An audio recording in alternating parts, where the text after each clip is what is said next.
There comes a time in every fight when doubt creeps in. The For the People Act. For the People Act has been defeated tonight. For the People Act fell on its face. When the odds are stacked against you. Over 250 voter suppression bills in 43 states. When everything you believe in is on the ropes. And you feel like giving up. But you don't. You remember what we're fighting for, who we're fighting for. And you know, you got this. Because we got this. Hey, about that voting rights bill. The Voting Rights Act is not dead. It's not dead yet. Democracy is worth fighting for. Come on, America. Let's go.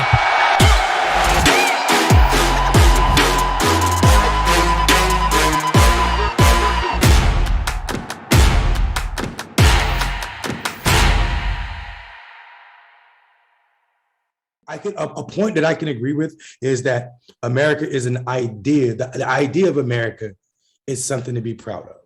The idea, but what America actually is and has been leaves a lot more. There's a lot of things that we need to fight for, to correct, to change, to work on, and race and democracy being of the primary importance. The top two issues. I mean, environment, there's a lot of issues out there, actually. Right.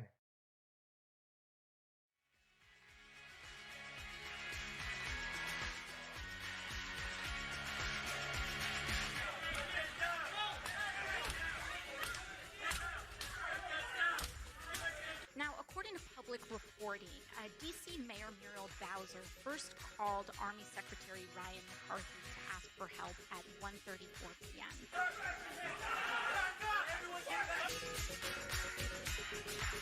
It looks now like the Capitol Police. Yeah, Pete, let me break away from you a second because things are happening very quickly.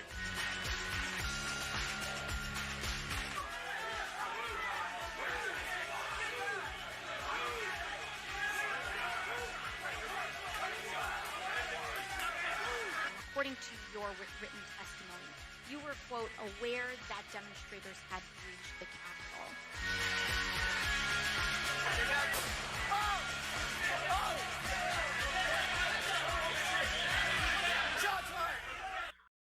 All right, you're with us now?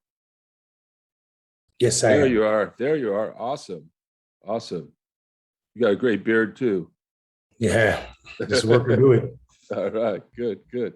So I noticed that your email says Black Male Voters Project or something? Black Male Voter Project. Black Male Voter Project. Is that who you're with, or you run that group, or? Yeah, I'm the founder of Black Male Voter Project, Black Male Voter Project Education Fund, which is our C3, and also Black Halifax, which is our super PAC. I also have a consulting firm, WMR Consulting. Okay, so Black Male Voters. Not S, it's just Black Male Voter Project. Black Male Voter Project. And what do you guys do? We're the only national organization with the sole purpose of increasing Black men's participation in electoral politics. So, 20 years of doing political work, and I didn't see anyone talking on behalf of Black men or about issues that were most important to us in a way that made sense. Everything seemed transactional, and it felt like a bunch of people who had no relationship with Black men were making decisions for us or about us, and also assumptions existed that were not grounded in facts, meaning people called us sporadic voters or low information voters. When in actuality, we know as practitioners of politics, or especially campaigning, that people are engaged or people participate in electoral politics when their issues are prioritized, and nobody was prioritizing Black men. So Black men didn't engage in politics. And we know this to be true because nearly half of Black men that are registered to vote in this country don't vote regularly. And again, that's a critique of how we spend money in politics. So I said, I'm not going to wait on anyone. I'm just going to launch this organization. So I took years, 4 or 5 years, to do research about what moved Black men, how to engage us. And I created this approach called the Bmep Auditory approach that's grounded in some behavior psychology, but mostly in the lessons from Maslow hierarchy need that tells us if people don't have their basic needs met, they can't think about things that are self-actualization. And the way that we present politics to Black men in this country is self-actualization. And since we are a demographic that have none of our safety markers met, none of our basic needs met for the most part, it is illogical to believe that we're going to vote, especially when you couple the fact that for 150 years, we've been the target of voter suppression. That's not hyperbole. I mean, sometimes it costs us our lives to try to participate in electoral politics. So Black men have had a lot of ammunition and also reason not to want to play politics, especially the way it's presented. And there's no growth in their quality of life for the most part. So we figured out a way to engage brothers that made sense, that looked like and mock the rhythm of Black men lives in this country, so as to create an organization that addressed more than just their political needs, but also their help trying to erase some of the barriers that kept Black men from playing politics in general. And that's what we do. Okay, awesome. Now you mentioned self-actualization. I'm kind of interested in that. What did you mean by that aspect of what you were talking about? Yeah, I mean, so the pyramid, Maslow hierarchy needs says that, people, there are levels and you can move through those levels. But a person who don't have money can't think about taking a vacation, or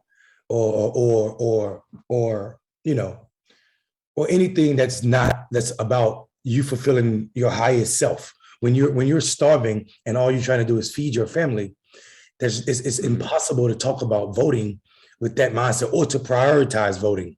So what I'm saying is the way we present politics to Black men in this country is self-actualization. We basically say this is something you should do. It seems like a hobby.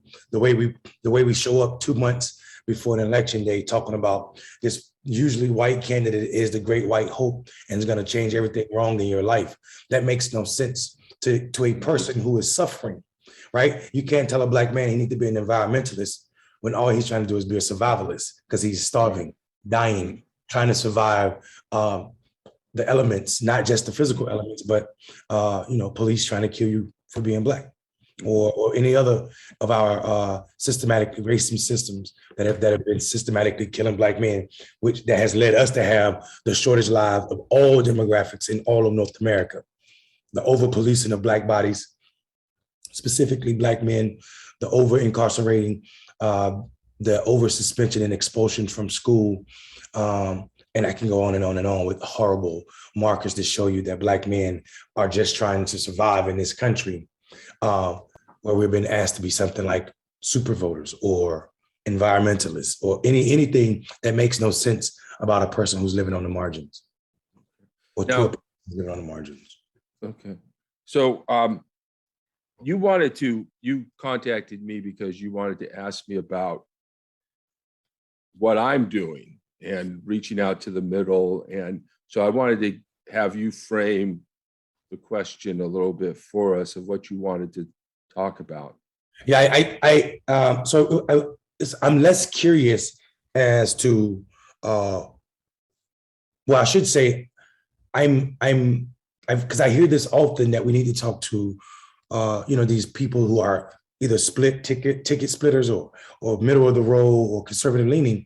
And I don't understand that thinking when I don't feel like we've done enough for our own base. So I feel like any resources being spent on another demographic is not a smart or a winning strategy. So I want to understand why this organization is spending money on this demographic when we left so much on the table with our base, Black voters, specifically Black men, progressive white folk, and young voters. So one thing, spending money, you're not really spending a whole lot of money here, okay? Because don't have a whole lot of money.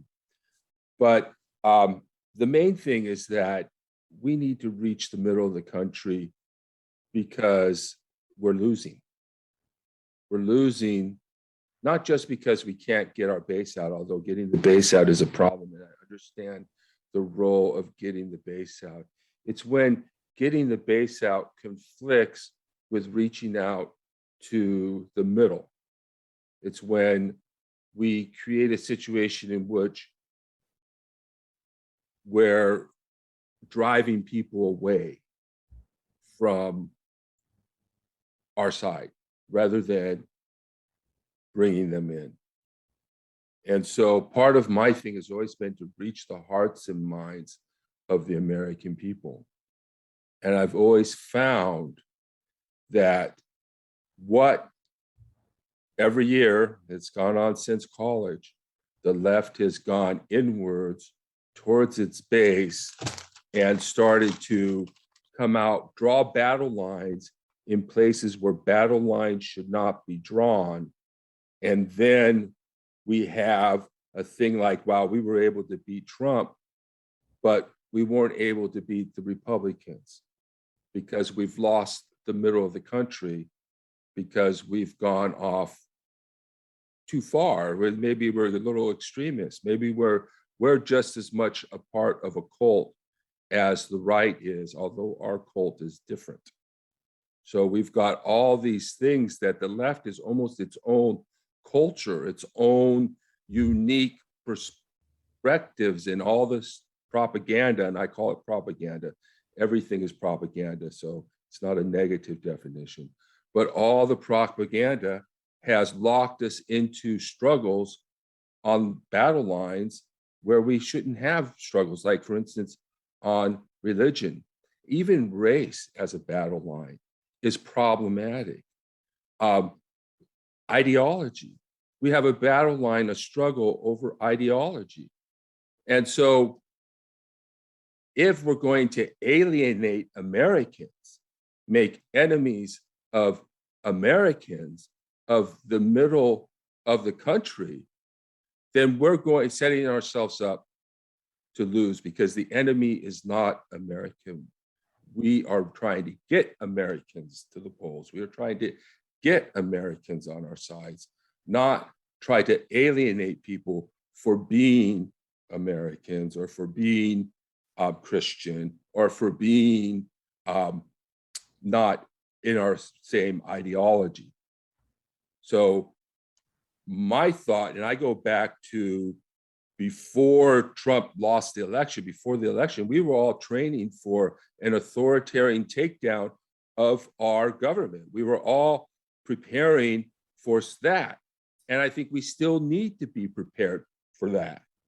And so in preparing for that, we're going to need to reach the middle of the country. We're going to need to reach all those institutions that we were being trained about, the courts, business, and corporations, the church, the bureaucracy, we're going to need to reach the middle of the country if we're going to bring the type of pressure that we need to bring if our democracy gets overthrown. We just can't have a situation. I don't think we could win if we're just appealing to our base. Now, that Trump's strategy was to just appeal to his base, and he got pretty far, so I'm not taking that lightly. But I think we're losing people, and I think we're off on extremes, and I think we need to reach the middle of the country. I actually think the country needs to move away from the extremes and come to the middle and centered around protecting our democracy. That's really what I'm feeling, because I feel like both sides are now engulfed in their own propaganda and their own cult-like behaviors and cult-like things, drawing battle lines, dividing the country around race, religion, and ideology, and then ruining our agenda. I think there's a lot of misinformation and disinformation out there infecting the left. We know it's out there on the right, but I think a lot of it is, and that's what my next presentation is going to be about. I think a lot on the left is caught up in their own set of, like the right has racist propaganda, they have the anti-vax propaganda, they have all this false propaganda. We have half-truths, really. We don't have full truths. We have anti-American propaganda, anti-Christian propaganda, anti-liberal propaganda. I got to push back on that, brother. I mean, when you're saying like we making enemies of American, first of all, are you talking about the geographic middle or are you talking about political middle?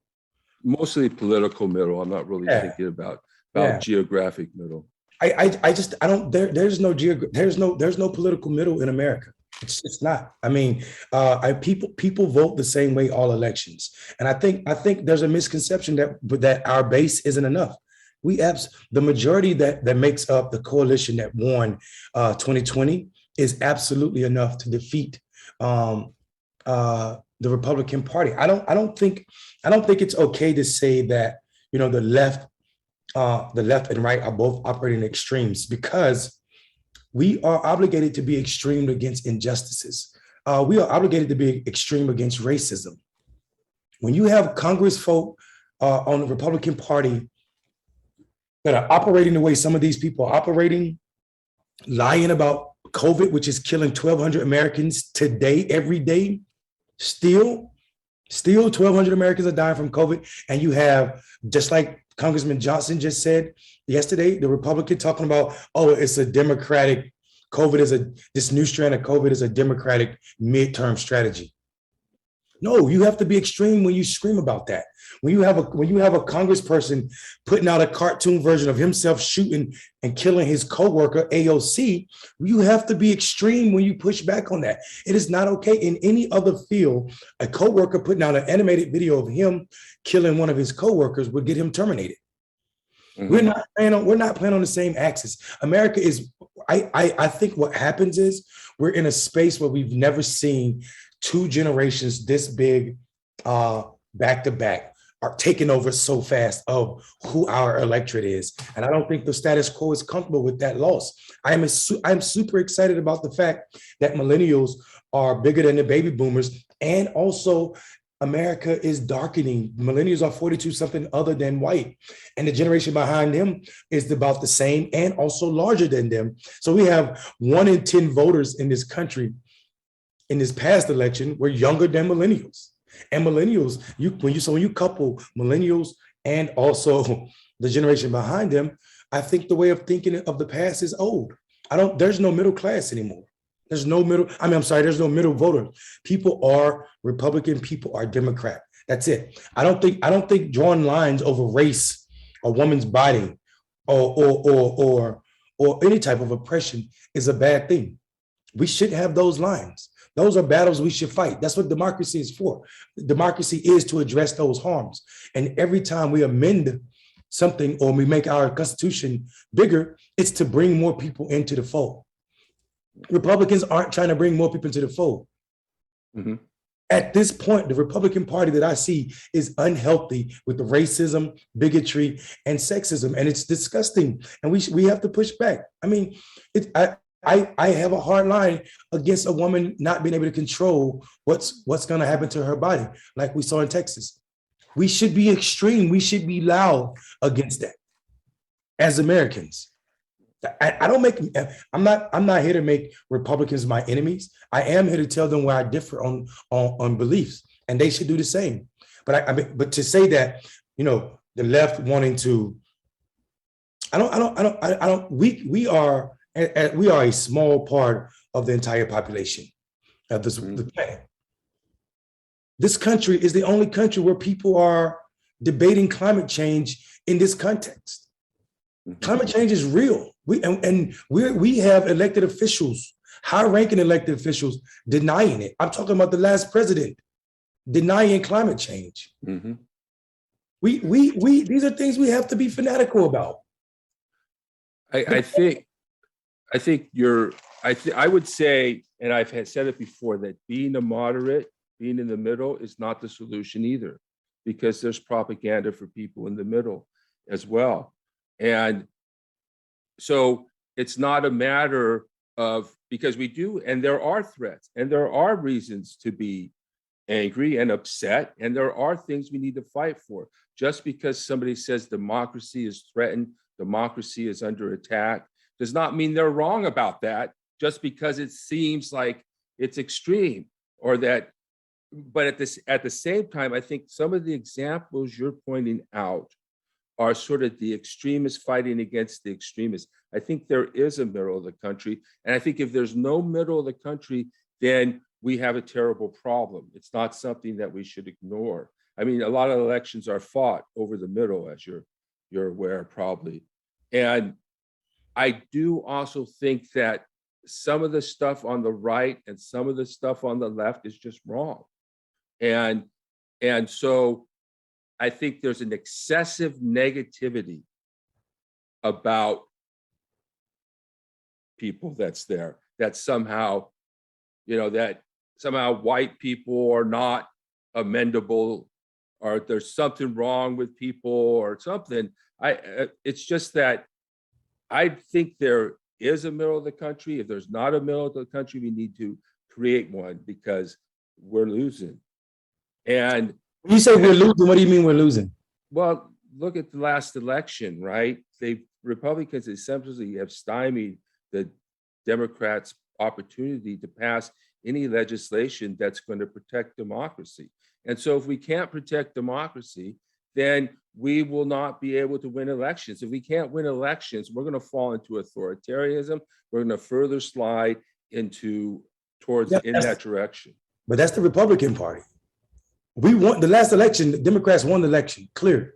Not the Senate and not the House. We absolutely did win the Senate and the House. We lost seats. We didn't. In Florida, those seats that were lost in Florida, I mean, if you look at what happened, the people who lost were middle of the road candidates, milquetoast candidates. Progressives didn't lose. In Florida, the Democrats lost seats. The Democrats lost seats in Florida, but a progressive idea passed at the ballot. $15 an hour passed at the ballot. And I don't have any problems with policies. What I have a problem with is the propaganda, the anti-Christian, anti-American, anti-liberal. I'm a Marine Corps veteran. I'm a Christian. I went to divinity school, and all of the Black people that I know that are Democrats are deeply Christian. So there's no anti-Christian in there. That's the problem. You don't really understand what white people go through who are Christians. Come on, what are you talking about? Because basically what I'm talking about is basically the anti-Christian narrative. There's anti-Christian sentiment. There's no on the left. There is. I can't believe you said I am. Yes. We are the Black. The Black community is different. The Black community is different. What I'm saying to you is there's no demographic that votes more for Democrats than Black people. Majority of Black Democrats are Christian. Right. So I'm trying to figure out and nobody, I would argue, nobody loves Jesus more than Black people. Right. So Black people are not the problem here. It's not what I'm talking about. Black people have a different experience than white people in the progressive left movement. And I think there's a little bit of self-deception going on when we start to, like for instance, we use certain labels. Neoliberal, in my mind, is an attack on liberalism and an attack on liberal democracy. Christian nationalism is just a way of calling Christians Nazis. And Christian, there is a thing. I feel like your sensibilities are bothered because you may be a white Christian. No, that's not it. Okay, so I'm telling you, Christian nationalism is a thing. And as a Black person who understands, I'm from North Carolina. I was chased by the Klan. These same people went to church. These same people believe that I didn't belong in the same building as them. And I'm not an old Christian. I'm 42 years old. So to discount Christian nationalism or not talk about it because it offends one's sensibility is to minimize those of us that are oppressed by these people. And I'm telling you, the people that we are losing because of that we shouldn't be concerned with those people because those people are still dealing with their racial sensitivities. And I'm feeling that we're not really on the same because it's such a complicated topic and we've got so many things going on. So the discussions, for example, about Christian nationalism quickly devolve. And I was just watching the Poor People's Campaign, a little conference they had in Los Angeles, and how quickly it devolves into a criticism of all of Christianity. It doesn't. It's impossible because the Poor People Campaign is led by a reverend that I know personally. Doesn't matter. That doesn't matter. It's not a critique on all Christians. It's a critique on Christians who are acting lukewarm. And that critique is the same critique that Jesus had for Christians, the most sanctified Christians. I think there's a critique to be made. I think there is a critique to be made. But to use the label Christian nationalism is just to divide people along lines of religion. No, it's Christianity. It's not just to divide people. It's to prevent what happened in Germany from happening here. You absolutely have to name racism. There's no dancing around it. Christian nationalism is a problem in this country. We saw it in Charlottesville kill people. See, that's the thing. Why do you want to call people Christians just because they're nationalists? I mean, everybody has used religion. I don't call people a Christian that's not a Christian. Right. So why not just call them heretics? I would be more comfortable with you calling them heretics than calling them nationalists, because I think what you're doing is it's nationalism. Everybody has justified their views using the Bible for years, for tens of thousands of years. That no surprise that people are using the Bible to justify their evil. They've done it over and over and over again. So what's the problem? That doesn't mean that there's a movement that we have to now target that's called Christian. You know, it's not It Christian. absolutely is. No, it absolutely It's not Christian. Franklin Graham is Christian. He has a form of racism in his Christianity that is not of sanctity. And here's my problem. This might clarify what we're talking about. Christian nationalism, really in a political sense, as a political label, makes no distinction between Christianity and nationalism. I beg to differ. As a Christian who's not a nationalist, as a veteran who's not a nationalist, I beg to differ wholeheartedly. Oh, I'm a Christian who's not a nationalist too. But Right. I think that there's good forms of nationalism and bad forms. I don't think it is. I think nationalism is the root. No, there's always nationalism. This is the problem with the anti-American propaganda. What It's good to be proud to be American. It's good to feel that America has played a role in world history. It's good to feel good about being an American. And there are good things about America and their values. And if we make that the enemy, then we're just pushing that Americans. It is disgusting to think about America as good in the world. That's the problem. Hold on a second. No, it's like I'm a veteran. I reserve that right. I reserve that right. I know too. Let me finish if you don't mind. What I was going to say was it's disgusting to talk about America as good. If you're going to do how good America is in its history, then you should do a Benjamin Franklin close and put down all the X's that America is responsible for, all the Black and brown people of the world, all the poor white people of the world that has suffered because of America. And when you start measuring that way, it becomes light. So this idea that we should be proud to be America is the root of a lot of other things that we forget. So I think it's absolutely crucial. It's absolutely crucial to understand America for her totality. And I think that's a better way to look at it than worrying about being proud of a flag or a country. This pride is the root of so many bad things, so many passes America get. I mean, we bombed Black communities, literally. This country bombed Black communities in Philadelphia. And I'm not talking about in the 60s. I'm talking about in the 80s. And no one talks about it.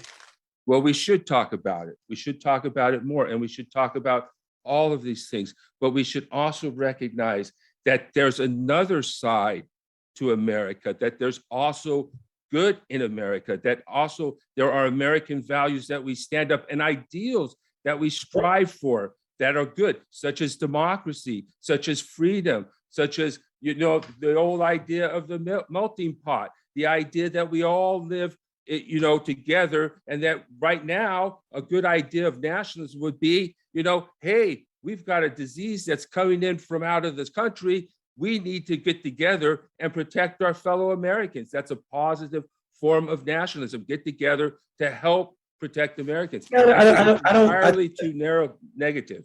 That your view is entirely too negative. Yeah, I hear you. I think what you just said was it's a problematic statement. We have a virus coming from outside of the country. No, we have a virus inside this country, and we are in the context of this virus. We're the problem. We're the problem. We are yet to get to the places where we need to be vaccinated. 60% of Americans are vaccinated. We should be way higher than that. Right. The problem is not to close borders or to shut people, keep people out of the country. The problem is to convince Americans to get vaccinated. And the Americans that are not getting vaccinated are Donald Trump Americans. That's right. That's what I was talking about. A way to convince people to get vaccinated, and how that's an important thing, and that it's not just important, but that it's important to protecting both our fellow Americans and our families. And I think that messaging would reach conservatives too. I don't have the luxury to sit around and think about what messaging works for conservatives, because conservatives have a racist platform. They believe that I descended from people from a shithole country. Here's the thing that 70-some million of them agreed with the president when they went out and voted for him a second time after he made that statement. Okay, so here's the thing, all right? Propaganda. So you've got a lot of history about America, right? Absolutely. And there's a lot of negative history out there about America and what America has done, and how we've been an enemy to democracy, and how we've participated in the overthrow of democracy, and how that's now coming back to haunt us. Absolutely. Okay. Welcome to the world. Every country in the nation has a history of atrocity. The history is a litany of atrocity left, right. You can't just come in and say, oh, America is the worst. Look at Russia, look at China, look at North Korea, look at all through Africa. Authoritarianism has taken root, but through the Americas, democracy has. Wait a second. So let's first of all let's address a couple things.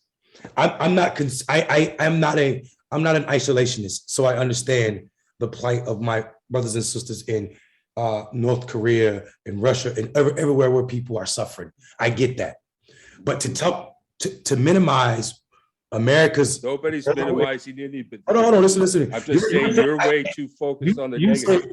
You said I'm trying to. Why am I just focusing on America? I should focus on all these other places. Right. I mean, you have a view of history that's accurate. I'm an American, so I'm obligated to focus on homeland. These problems are uniquely mine because I am a Black American. Not because I'm a Black Russian or a Black North Korean. I'm a Black American. So I'm criticizing the government in which I'm a citizen. And we should. We absolutely should. So secondly, it is ahistorical for you to name.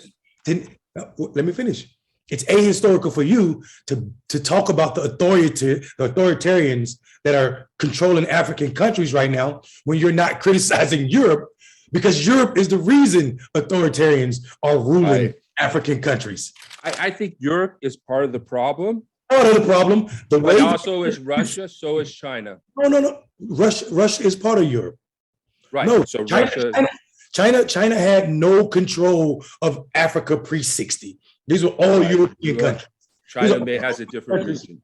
Yeah, these are all European countries. And when they start leaving, when de Gaulle and others left Africa, they destroyed systems. They burned birth certificates. They made space for strong men to come in place. So every place you see a strong man in Africa, check the European country that was there before. Right. The Europeans have been an enemy of democracy, a lot like the United States has. And that has been a major, major problem. I'm in 100% agreement with you on that.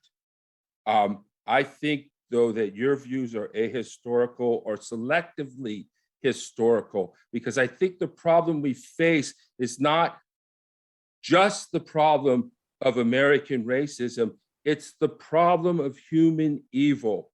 That's what we're dealing with, the problem of human evil. That's what this all is. And when we start to look at the problem of human evil, then maybe we can start to solve the problems. But if we're going to just identify it as a white versus black thing, or an ideological thing, we're going to miss it, because this problem has been around since ancient times. It's nothing new. So we need to go back in history and look at all this history to come to some conclusions. I do think there are people in the middle, and we need to create space for those people. I think we could reach more people. I don't think the country is so divided. I think the division is the cause of our problem now, at least the cause of it's a tool that's being used to undermine our democracy. I think you're speaking from a place of privilege that does not allow you to see how far off you sound from the people I engage with on a regular basis for this work that I do. And I think you know, there are spaces that you are privy to as a white man, mental spaces I'm talking about, that I'm not privy to as a black man in America. And I think they're blocking you from being able to see this. I'm reminded, when I'm hearing you, I'm reminded of the Marine Corps trying to tell me there's no black Marines or white Marines, there are only light greens and dark greens. That minimization does not work for me. It erases and it lets too many people off the hook for what happens to folk that look like me. America's nappy-headed children are forever still stained by racism. And it's not a white versus black, it's a whiteness versus black. And not just black. All oppressed people in this country happens at the hand of whiteness, the idea that white is superior, that is rooted in pride, that is rooted in nationalism. That is my problem with nationalism. That is my problem with whiteness, not white people. Also, that's problematic for me, because I don't think we should label something by somebody's color of their skin. Right. But whiteness is not a color of a skin. Whiteness is actually an idea. Whiteness is an idea that you are superior because of your skin. So I don't label people. White people aren't the problem. Whiteness, and whiteness can exist in black people too. Furthermore, you refer to us as a melting pot. That too is a problem. You're asking me to be part of something that requires me to lose myself. Yeah, that's just an idea that came from history, not something. But at the same time, there is the idea that we all become Americans, African Americans. I don't lose my identity. Whose ideal is that? I mean, we all become American. That's what I'm trying to say. We've never been accepted into your America. Well, that's where we get the problem with that. We're not reaching out to Americans, and we're not reaching out. When you say we're not reaching out to Americans, which Americans are you talking about? We're talking about all of Americans. We can't, all of Americans. Why would we reach out to all Americans? Well, we're not going to reach out to the far left.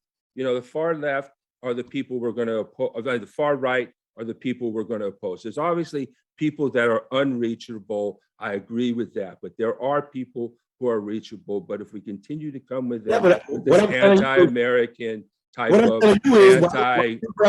Why would we go after that 20% that is reachable on the Republican side? That's what I'm doing. That's what I'm doing. This is what I'm saying. So I think maybe I misunderstood something. Are you a Democratic operative, or are you? No. Okay, so I'm a lawyer. I do Social Security disability law. I've been a progressive activist. I'm a writer. I produce a podcast called Bible Study for Progressives, and I'm doing this new podcast, Democracy Under Fire. I've been active in the progressive movement. I've been on the Poor People's Campaign, don't like it, don't like William Barber.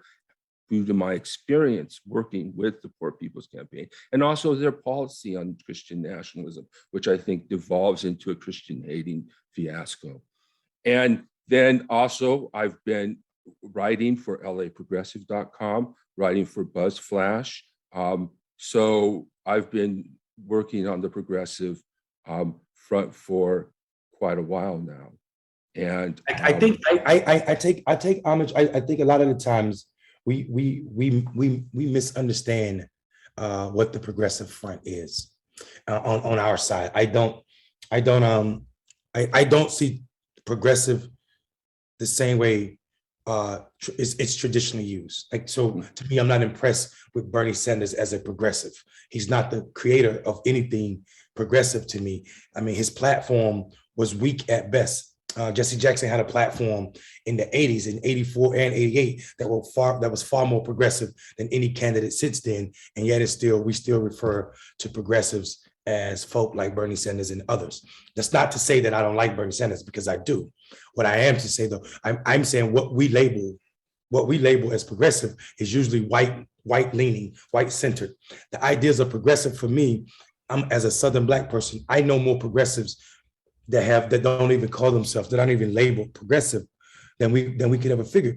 And I think you all, when I say you all, I'm talking about the establishment, the way that you can move to and fro in your politics is beyond a luxury that Black people have. Meaning, we don't have time to spend resources. It doesn't have to be a lot of money, but your brain power spent on trying to convince white folk that you're worried about that we're losing, that we have not carried the majority since forever. You don't need that many white people as you used to. No, I think we need the progressive white people that will support us. We need the Black people that vote for Democrats, and we need some of the brown brothers and sisters to participate. The idea that we need as many white people as Ronald Reagan is a lost cause. Mitt Romney actually got more white votes than Ronald Reagan did, and still lost by a landslide to Barack Obama. No, so the idea that you need to go get your white cousins that are conservative is something you don't have to do. Let me tell you what I actually think. Okay. All right, go ahead. I actually think that we are inundated with propaganda. A lot of it comes from similar sources. It's both on the left and the right. It's all designed to divide us. And we have both gone into our own cults. And we have both gone into our own cult-like behaviors, and we've all have locked ourselves in. So we're all in cults. We're all being manipulated. We're all being controlled. And the divisiveness, the attack to divide us is not just coming from the right, it's coming from the left. So we are being divided by both the left and the right. Our nation is under attack. Our democracy is under attack from both the left and the right. And that's where I'm coming from. We will lose if we're going to alienate Americans and set up battle lines on religion and ideology where they should not be drawn, and we're going to lose that. If we're that's not my feeling. That's my view. Yeah, that view is wrong. That view is wrong. I mean, like, if you look at the demographics, it's not true. We're not losing. But the point is that we're both being misled, both sides, both sides are being misled. I think who's misleading us? Me. Well, it's hard to identify because of the fact that we don't know where the propaganda comes from, but it's all being used by everyone. There are both foreign and domestic sources. Let me ask you a question. Are Black men over sentenced in America? Yes, they are. Are Black men underemployed in America?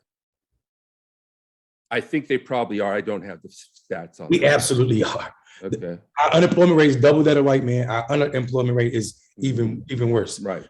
So I don't have any problem with your racist analysis. So what I'm telling you is, I'm not being misled. I'm out here saying America systems are not treating me equal. And when I say me, I'm talking about Black people. Right, but it's not, America is not the evil empire. We're not the worst country in the world. We have done some good things, And that's the problem. If you don't see being proud to be an American as part of something that you can be, then we have a problem with reaching out to Americans. You're asking me to be proud of a country that pays me less than you, locks me up more than you, even though we have similar criminal histories, give me, over police me, over suspends me, over expels me, and not to mention all the other things, the worst healthcare outcomes and shorten my lives. I'm asking you not to hate America. I don't hate Americans. I don't hate. What do you? I am an American. What do you? Well, but the only thing you you're can come up with is white American. Right. You're only coming up with negative things. Say it clear. No, because you're only coming up with positive things. Say it clear. No, I haven't. I've come white Americans. No, I've come up. No, I'm not. I'm asking you that. I'm telling you that your messaging that is anti-American is not going to work with Americans. If you're going to hate Americans. When I talk to black men about America, they say hell yes to everything I just said to you. Right. Well, all those things, the things you pointed out are true. So right? So which Americans are not going to agree with me? So we have an America that believes in democracy. We have an America that believes in freedom. Republicans don't believe in democracy. Well, it doesn't matter what America stands for is democracy and freedom. And if you can't support that, it doesn't matter, because that's what America has been from the very beginning. It's a country. I'm telling you. Said from the beginning, America stands for democracy. Democracy and freedom. That's absolutely right. I am the descendant of an American slave. Where's the freedom in that? The freedom comes when America became a democracy. Look, you want to say we make progress all at one time? That all of a sudden the world is going to be perfect? It's not perfect. There's a transition. Look, we were not a dictatorship. We weren't ruled by a king. We were ruled by a king. We overcame that, right? So that's freedom. When we came over. A freedom for you is not a freedom for me, brother. Right, but it's the beginning of freedom, right? Isn't it the beginning of your freedom? Absolutely not. The Constitution is not the beginning of your freedom. The rights under the Constitution, not the beginning of your freedom. No. Well, then you're wrong. You're wrong about that. My people were enslaved while the Constitution was a thing. The Constitution is still a thing, and it's still being read, and it's still being interpreted, and now it's being misinterpreted. But it brought us to we fought laws about the Civil Rights Amendment, about the Civil Rights Movement. We've amended the Constitution. We've made a document that is supposed to be for a free country. That's what we're trying to do. Yes. To make a free country. We're trying to do that. We may not be successful all the time, but that's our goal. That's our effort. That's what the American dream is. Everybody in America who lived in America came up with a democracy. That's what we tried to do. We tried to make freedom. We tried to make freedom. You can't believe it. If you want to see, that's the problem. You can't believe that. Way too negative. Yes, you have to believe that. I don't have to believe that because I have America, because otherwise you're just being. You're asking me to believe something that history is telling you you're wrong. History is not perfect. You said America is about democracy and freedom since the beginning. Exactly right. In a positive sense, it is. That's why we have the Constitution. That's why we ran a government. What do you tell all those black bodies that were enslaved?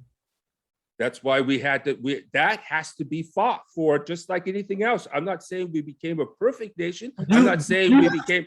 You're ahistorical in the sense that you think that all of a sudden America is supposed to break out of its racist history and the racist history of the past in one single split second. And it doesn't happen like that. It doesn't happen like that. But have you made progress? You've got a nice house, you live, you have a job, you're not a slave anymore. So we've made some progress, right? Since 200 years ago, we've made some progress, have we not? Let me ask you a question. Because if I had a knife that was a foot long and I stabbed you in the back and I pull 6 inches out, am I to brag about the 6 inches that's left in your back? That's totally negative.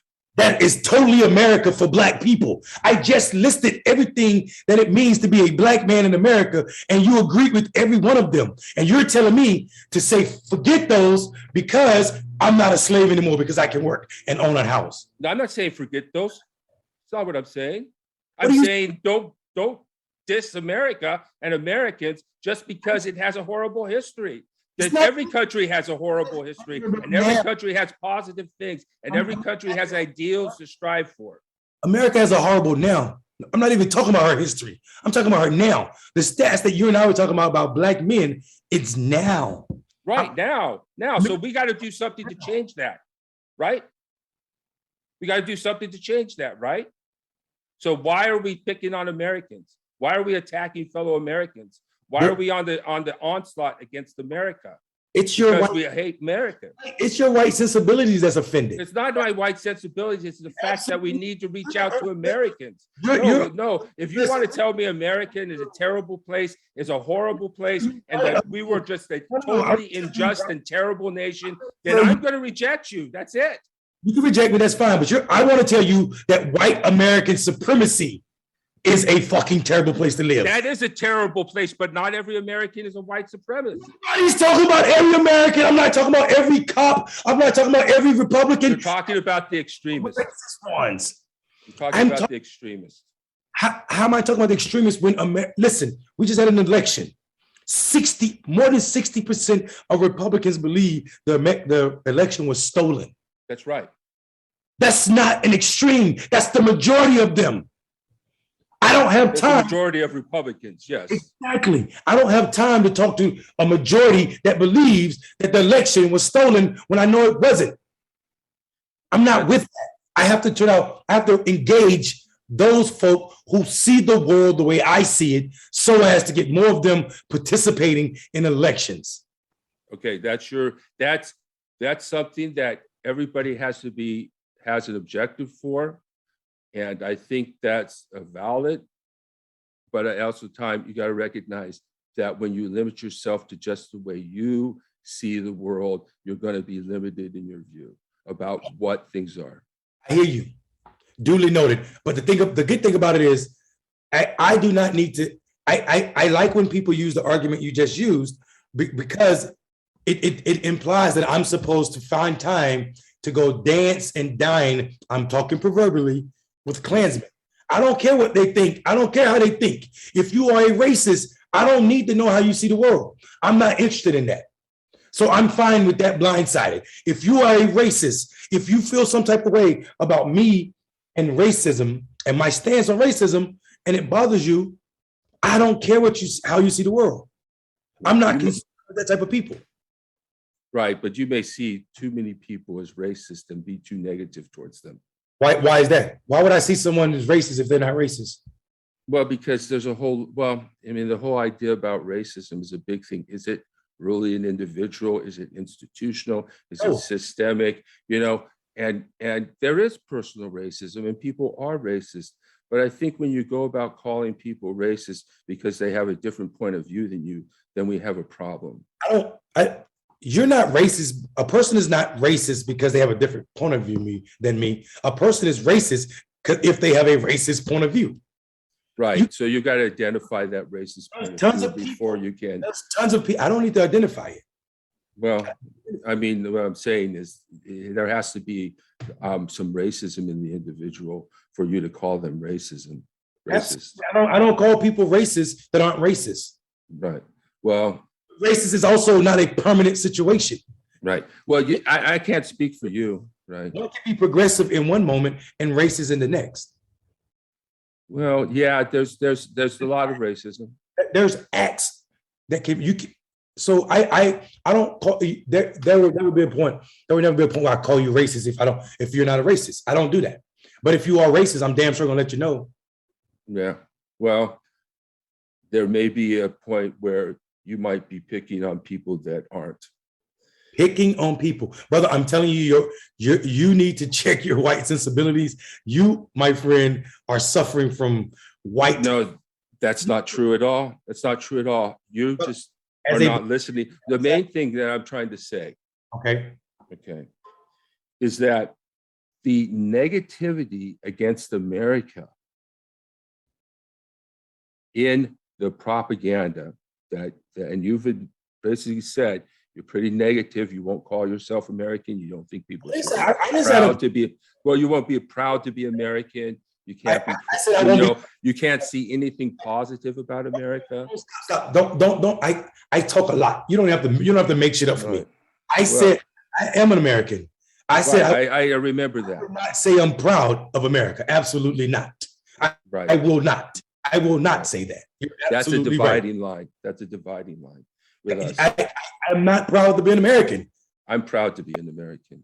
Where at least I know I'm free. So the song says. So the song says. So the song. Right. Well, we have to fight for our freedoms, right? We have to fight for our freedoms. Man, we live in a country where you can be locked up. But how many people are in jail that have not been convicted of anything? I don't really know. But there's to prove much prison. Right. Why do we have people? Not millions, but we have people in prison, right, in jail that have not been convicted of anything. Right. I just don't think you can reach America with a negative attitudes toward America. I think you can reach Americans like that. I think you should clarify your statement and say you don't think I can reach some white Americans with my. No, I don't think you can reach middle America. You don't believe there is a middle America. I don't think you can reach the hearts and souls and minds of the American people like that. I think you're absolutely incorrect. I do it in a very, very, very successful way, increasing Black men's participation in electoral politics in a way that no candidate, no party has been able to do. So, well, that's very good. I'm happy about that. Yeah, I'm gonna have to about that. What'd you say? I said I'm gonna have to push back on the idea that I can't reach Americans. Now, if you say I can't reach some white Americans, I would agree with you 100% because that's a fact. I can't reach some white Americans. That's what I'm saying. So I think the problem though is it seems to me, and this is to me, it seems that you're white, and you're upset that we criticize white institutions like America, like some parts of the religion that has been that you feel that shouldn't be criticized that we criticize. And I think you underestimate the extent to which the criticism becomes the creation of sort of boogeyman, it's an extremist representation of what the extremists may view, but it's not really an accurate representation of Christianity, for example. It's not an accurate representation of those things. Right.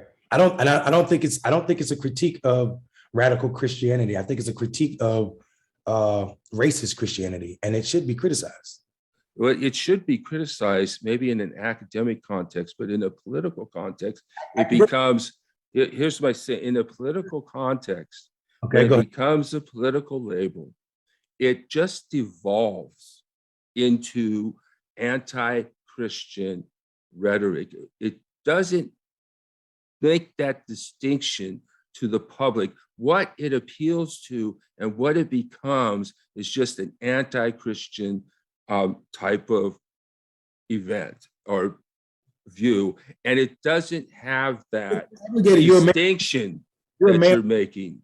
That doesn't really reach the public, and while people are going to view it is just anti-Christian, and that's how it's going to come across, regardless, because the distinctions that you're making are not. I think people are more nuanced than you're giving them credit for. Yeah, I'm afraid that it's just going to come off with Christians on the right versus people who don't like anti-Christians on the left. And that's what the struggle is going to be about. There's Christians on the left. Yeah, but they're so passive, and we can't talk anything about our faith. We can't use religious rhetoric. It's true. It's true. Believe me, I've been through it. I do a podcast called Bible Study for Progressives. Nancy Pelosi pray every time she speaks. Well, you can do it if you're a Democratic candidate because she's speaking to the middle of the country, but you can't do it if you're on the left. The middle of the country. It's San Francisco. Right, but she's not speaking. She's speaking to people. She's not speaking to fellow activists. I'm talking about the activist community and the anti-Christian. I'm telling you, man, I've been through it. We pray.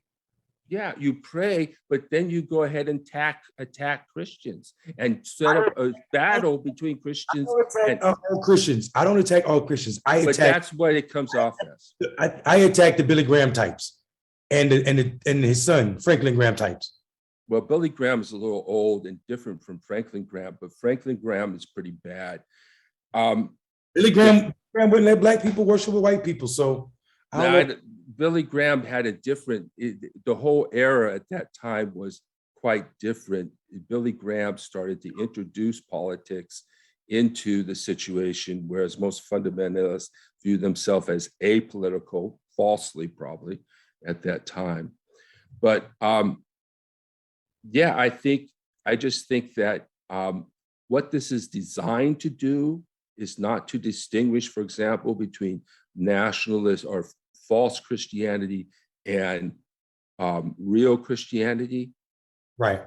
It's to divide us around Christianity. I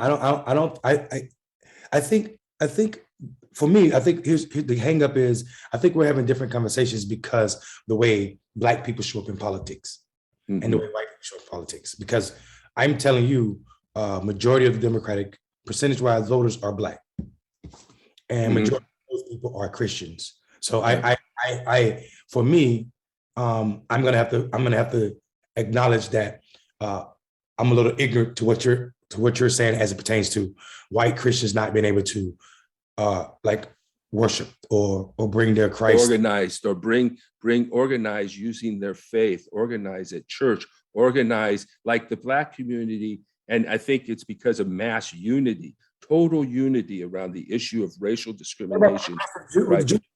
They bring their right. Well, but I'm saying that's why the black community has been successful in activating their churches in the civil rights movement. And we don't have that type of unity in the white churches. So that's why we're not successful, but we need to find a way to activate our communities. And I think a lot of the stuff that we're selling them right now is probably wrong and not helpful to it. I'm going to tell you though, trying to activate my community and not want to talk about how racist America is, you're going to fail epically. No, we want to talk about racism. That's not the problem here. Problem is not that we don't have an analysis of racism as a problem in America. That's not it at all. It's just how do we go about approaching these people? Are we going to come at them with an anti-American, anti-Christian message? Or are we going to come at them with a pro-American message? I don't know what pro-American messaging is. Pro-American sounds like the root of like one that doesn't tear America down for being the evil empire. America's destroying this country. It's destroying this planet still. Right, but there's more than every country in the world, and it's not just America. Like you said, it's Europe, it's Russia, it's China, every country in the world. How much money we spend on the military? Why do we need that much military? You know, this is the problem of human evil. This is the problem of human evil that we have, that we have to deal with. We spend a lot more on human evil, weapons of mass destruction than any other country, and combined. And we're not the largest country. Right. So and we do some terrible things. Right. And this is for me to criticize America does not mean there's not things that I don't enjoy about America. But proud is a big word that I can't say about this country. I can't. Yeah. Well, I think that sometimes we're not looking at everything that is American. We're only looking at the negative. We're not looking at the positive. I'm looking at if I look at the whole, the list of negatives for me are longer than the list of positives. But the thing I'm trying to say, like I can use an example, but I think there needs to be, we have American ideals. We have something that America is supposed to stand for. And if we just say America doesn't stand for those things anymore, doesn't stand for freedom, doesn't stand for equality, doesn't stand for democracy anymore, then what are we creating if America doesn't stand for those things anymore? Yeah, I think what happens is, I think when you say anymore, it to me register as "Make America Great Again." There's never been a time that this is the greatest day. Today is the greatest day in American history, and tomorrow will be even greater. There's no point when America was great for a person like me. Right.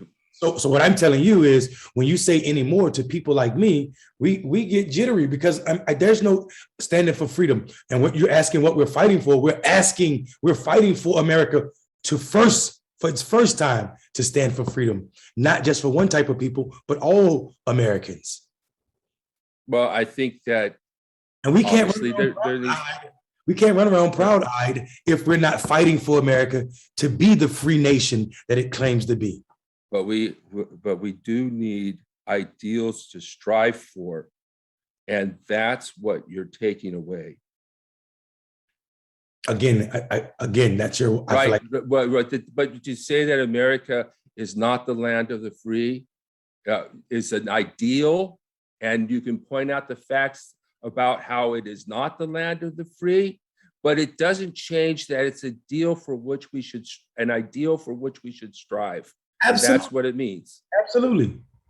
And that to me is what it means to be proud of America. Now, when I went to elementary school. But you're proud of an idea that America is trying to be. That is not right. Yeah, but that's not America. That's an idea that America is trying to be. Right. Proud of what America is trying to be, but also I'm proud of America. I want to tell you why I'm proud of America. Go ahead, tell me, brother. Okay, because we were one of the first countries who tried to establish a democracy. I mean, we had one in Greece. You know, we were ruled by tyrants throughout much of human history, right? And so we came to America when countries came to America seeking religious freedom, quote unquote, and then they established the Constitution to have a government that was ruled by the people. One of the first, I mean, we had the French Revolution, and this is only 250 years old that we've had a democracy. And democracy has spread throughout the Americas, even though we have not always been the friend of democracy, even though we've been the enemy, and even in Chile, where we had a dictator installed, they have come back and they have a full democracy now. Democracy has spread. And so there's things to be proud about what America stands for, its ideals, and its role in history is not all negative.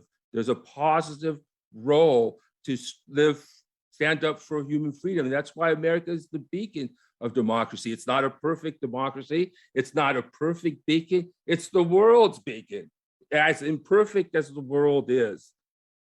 So my feeling really is that things are not as negative, and that we need to have some ideals that hold up Americans, so that Americans have something to strive for that's worth striving for, and not just all this how America is terrible. That's kind of how I feel. I hear you. Just a point of clarity, brother. Greece, you know, there are democracies in Africa before Greece.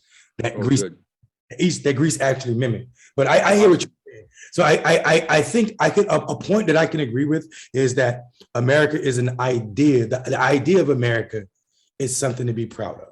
The idea, but what America actually is and has been leaves a lot more. There's a lot of things that we need to fight for, to correct, to change, to work on, and race and democracy being of the primary importance. The top two issues. I mean, environment. There's a lot of issues out there, actually. But I definitely think we need to have something for people to fight for, and not make people feel bad about being an American. So, thank you, Mondale. Great talking. In America, we believe everyone has a say in shaping the future. We, the people, should set the agenda, not a few big political donors. But sometimes the idea of a democracy that truly works for us and includes everyone seems out of reach. That's why we need bold solutions to protect our freedom to vote and ensure the people's voice is heard. What if I told you this was possible? Right now, the Senate is negotiating a bill to protect and expand our freedom to vote. break the grip of big money in politics, and end partisan gerrymandering, the Freedom to Vote Act moves us closer to a democracy that can work for everyone, regardless of our race, background, or zip code. Based on solutions already working at the state level, the Freedom to Vote Act is a once-in-a-generation opportunity to shift power to everyday people. The last few years showed us that our democracy is under attack, and our freedom to vote is threatened. We must act now to protect and strengthen all people's voices and votes. It's time to pass the Freedom to Vote Act.